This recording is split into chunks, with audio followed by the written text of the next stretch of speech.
그들이 욥의 후손인 것을 아시나요? 중동의 이슬람 지역 선교사들의 선교 보고에 따르면 쿠르드인들의 개종이 증가하고 있습니다.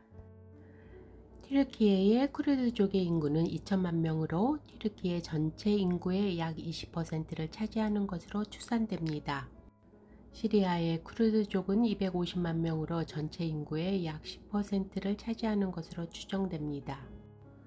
2024년 말 실시된 이라크 전국 인구조사 결과에 따르면 쿠르드 자치지역의 인구는 약 637만 명으로 이라크 전체 인구의 약 14%를 차지합니다. 이란 내 쿠르드족은 1000만 명으로 이란 전체 인구의 약 10%를 차지하는 것으로 보입니다. 쿠르드족은 아나톨리아에서 자그로스 산맥 사이의 산악 지역에 분포되어 있으며 전체적으로 4천만 명 정도 됩니다. 이들의 기독교 개종이 증가되는 배경으로 2014년 이슬람 국가의 발흥과 민간인에 대한 무자비한 살육입니다. 이후 이슬람에 대한 회의감을 느낀 많은 쿠르드인이 기독교로 개종하는 현상이 보고되고 있습니다. 특히 시리아의 코바니와 같은 도시에서는 수백 명 단위의 집단 개종 사례가 나타나기도 했습니다. 하지만 더 나아가서 이러한 현상의 이면에는 뿌리 깊은 신앙의 유전자가 쿠르드인들의 몸과 마음에 흐르고 있다는 사실을 짚고 넘어가야 합니다. 여러분은 혹시 쿠르드인들이 욥의 후손이라는 사실을 아십니까? 이 사실을 이해하기 위해서는 욥에 대해서 알아야 합니다. 복음주의 성사학자 로이저크는 욥을 족장시대의 인물로 보고 있습니다. 욥기 내용을 분석한 여러 증거를 토대로 그를 기원전 2100년부터 1800년 사이에 실존했을 것으로 보는 거죠. 이에 대한 근거로 욥기 42장 11절에 언급된 크시타, 은조각이라는 화폐 단위를 제시합니다. 성경에서 야곱 시대에만 유일하게 다시 등장하는 고대 단위이기 때문입니다. 그렇다면 욥은 어디에 살았을까요? 고대로부터 현재까지 욥의 도시라고 불리우는 지역이 있습니다. 튀르키예의 우르바라는 곳이지요. 우르파는 고대부터 메소포타미아와 레반트 지역을 잇는 주요 교역로에 위치해 있었습니다. 이제 욥은 어떤 사람이었는지 궁금해집니다. 욥기 1장은 그를 동방 사람 중에 가장 훌륭하고 큰 자로 묘사합니다.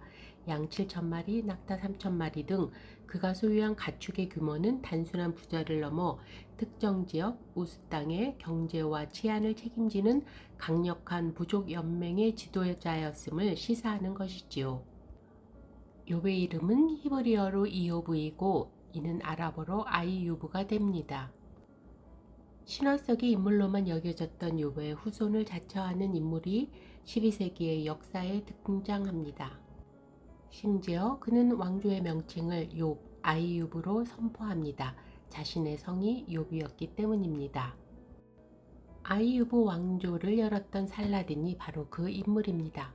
그의 이름 살라흐 아딘 유스프 이븐 아이유브에서 아이유브는 가문의 이름, 즉 성입니다. 살라딘의 고향은 티크리트이고 욥의 도시 우르파는 우리나라의 서울과 부산 사이의 거리 정도에 위치해 있습니다. 살라딘은 이슬람의 역대 술탄들과는 달리 가장 관용적인 인물로 알려져 있습니다. 그는 십자군의 침략으로 빼앗겼던 예루살렘을 되찾아야 할 때 AD 1187년에도 이전의 술탄들이나 십자군 왕들과 달리 적들을 학살하지 않았고 퇴로를 보장했으며 기독교인들의 예루살렘 거주와 성지 관리를 허용하고 유럽인들의 성지 순례길을 열어주었다고 합니다. 이러한 살라딘의 모습 속에서 욥의 후손다운 관용의 DNA를 확인할 수 있습니다. 주목할 점은 살라딘이 쿠르드인이라는 것입니다. 그리고 쿠르드인의 뿌리는 메디아인입니다. 쿠르드인들은 스스로를 기원전 612년 아시리아를 정복한 메디아인의 직계 후손으로 믿고 있으며 이 시기를 신년 축제인 뉴로즈와 쿠르드력의 기점으로 삼습니다. 메디아인들은 자그로스 산맥 서쪽 기슭과 우르포 사이에 거주했던 민족으로 전설에 의하면 노아의 아들 야벳의 아들 중 한 명인 마대의 후손이라고 합니다. 메데 파사의 메디아인들이지요. 이는 외가가 메데인, 고레스 대왕이 욥의 후손이라는 의미입니다. 욥에서 시작하여 살라딘을 거쳐 오늘날의 쿠르드족으로 이어지는 이 뿌리는 고난의 역사 속에서 지속되고 있는 신앙의 DNA가 어디에서 비롯되었는지를 보여주고 있는 것이지요. 유대인들처럼 쿠르드인들은 고대로부터 유일신을 믿으며 살아왔던 민족입니다. 고대 한때에는 아나톨리아 고원과 자그로스 고원 사이를 평정했던 제국 메디아의 후손들이지만 살라딘 이후로는 현재까지 자신들에게 나라가 없이 살아오고 있습니다. 흥미로운 것은 마태복음 2장에 나오는 동방박사의 어원이 바로 이 메디아의 마귀이며 따라서 그들은 오늘날의 쿠르드인일 가능성이 크다는 사실입니다. 왜냐하면 메디아인들의 사제 계급이 마귀였기 때문입니다. 이라크 북부 쿠르드 자치 지역은 현재 이라크 내에서 기독교가 가장 활발하게 유지되고 성장하는 중심지입니다. 이라크 중남부와 달리 북부의 쿠르드 자치 정부는 종교적 다양성을 존중하는 정책을 펴고 있습니다. 리치르반 바르자니 자치정부 대통령은 기독교인을 이 땅의 주인이라 부르며 환영하기도 했습니다. 역사적으로 의인 욥의 전통을 이어가려는 후손들의 노력은 악의 견제를 받고 동맹이었던 페르시아에게 마저 이용을 당하고 아직까지도 나라 없이 떠도는 신세입니다. 오늘날 쿠르드인들 가운데에서 기독교로의 개종이 점차 증가하고 있는 현상은 단순히 정치적 상황이나 사회적 변화만으로 설명되기 어렵습니다. 물론 ISI의 등장 이후 많은 쿠르드인들이 기존의 종교적 질서에 대해 깊은 회의를 느끼게 된 것도 중요한 배경입니다. 그러나 그보다 더 깊은 차원에서 살펴보면 쿠르드인들의 역사와 정체성 속에는 이미 오래전부터 유일신이신 하나님을 향한 영적 전통이 흐르고 있음을 알 수 있습니다. 성경에 소개된 완벽한 의인 욥의 이야기에서 시작되는 고난신앙의 전통, 그리고 중세의 쿠르드 지도자 살라딘이 보여준 관용과 도덕적 리더십과 같은 정체성이 그들의 역사를 통하여 이어지고 있는 것이지요.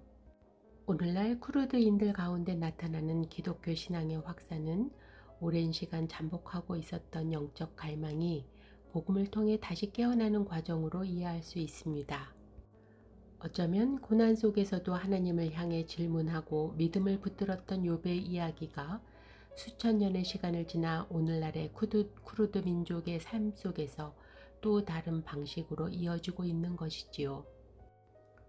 의인 욥의 후손들답게 관용과 정의를 소중하게 여기고 그들의 역사와 전통이 예수 그리스도의 복음을 그들의 마음에 자연스럽게 받아들여질 수 있게 하는 토양이 되었다고 보아야 하겠지요.